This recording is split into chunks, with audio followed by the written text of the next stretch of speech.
Hello guys, मेरा नाम है गौरव और शेयर मार्केट के जर्नी में आपका स्वागत है। इसके पहले वाली वीडियो में हमने देखे थे कि डीमेट अकाउंट मतलब क्या होता है और उसको खोलने का तरीका भी देखे थे। तो आज हम देखेंगे कि आईपीओ मतलब क्या होता है और कंपनी आईपीओ क्यों लाती है। सबसे पहले आईपीओ का फुल फॉर्म देखते हैं। तो आईपीओ का फुल फॉर्म होता है इनिशियल पब्लिक ऑफरिंग। आईपीओ समझने से पहले हमको समझना पड़ेगा कि कंपनी कितने टाइप की होती है। तो बेसिकली दो टाइप की कंपनी होती है। पहली कंपनी होती है प्राइवेट कंपनी और जो दूसरी कंपनी होती है वो होती है पब्लिक कंपनी। पब्लिक कंपनी वो होती है जो शेयर मार्केट में ऑलरेडी लिस्ट होती है, जिसके शेयर हम खरीद और बेच सकते हैं। लेकिन प्राइवेट कंपनी में ऐसा नहीं होता। प्राइवेट कंपनी शेयर मार्केट में लिस्ट नहीं होती और ना ही हम उसके शेयर खरीद और बेच सकते हैं। देखो, अगर किसी कंपनी को प्राइवेट कंपनी से पब्लिक कंपनी होना है, यानी कि शेयर मार्केट में लिस्ट होना है, तो उनके लिए उनको लाना पड़ता है अपना आईपीओ। प्राइवेट कंपनी के जो शेयर होते हैं वो खुद ओनर के पास में होते हैं, लेकिन आईपीओ के थ्रू वो कंपनी के शेयर पब्लिक को बेच देती है। अब आप सोच रहे होंगे कि कंपनी को पब्लिक क्यों होना है,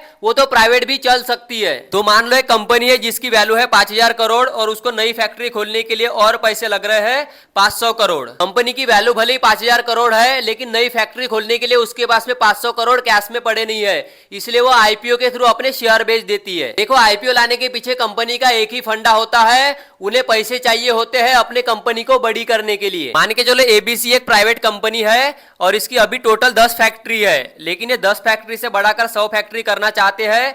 और 100 फैक्ट्री करने के लिए इनके पास में जो पैसे चाहिए वो चाहिए 1,000 करोड़। 100 फैक्ट्री खोलने के लिए इनके पास में 1,000 करोड़ रुपए नहीं है, तो ये कंपनी प्राइवेट से पब्लिक हो जाएंगी और अपने कुछ शेयर आप लोगों यानी कि इन्वेस्टर को बेच देंगी। आप लोगों में से बहुत लोग सोच रहे होंगे कि हम आईपीओ क्यों ले, आईपीओ में हमारा क्या फायदा होगा। तो चलो उसके बारे में भी बताता हूँ। मान लो एक कंपनी है एबीसी, उसका मार्केट में आईपीओ आया है और उसका जो एक शेयर है कंपनी का वो है 100 रुपए का। अब आप सोच रहे होंगे कि हमको कंपनी का एक शेयर खरीदना है, तो ऐसा नहीं होता। हमको कंपनी के शेयर लॉट फॉर्म में खरीदने होते हैं। मान लो आपने कंपनी के एक लॉट खरीदा और एक लॉट में 140 शेयर है और एक शेयर की वैल्यू थी 100 रुपए, तो 140 शेयर की जो वैल्यू होंगी वो हो जाएंगी आपकी 14,000 रुपए। तो जैसे आपकी कंपनी बीएसई या एनएसई में लिस्ट होंगी, तो आपका जो 100 रुपए का शेयर था वो बढ़ के 200 रुपए भी हो सकता है। तो आपने एक लॉट में जो 140 शेयर खरीदे थे वो आपके हो रहे थे 14,000 रुपए के, क्योंकि जो आपका एक शेयर था वो था आपका 100 रुपए का।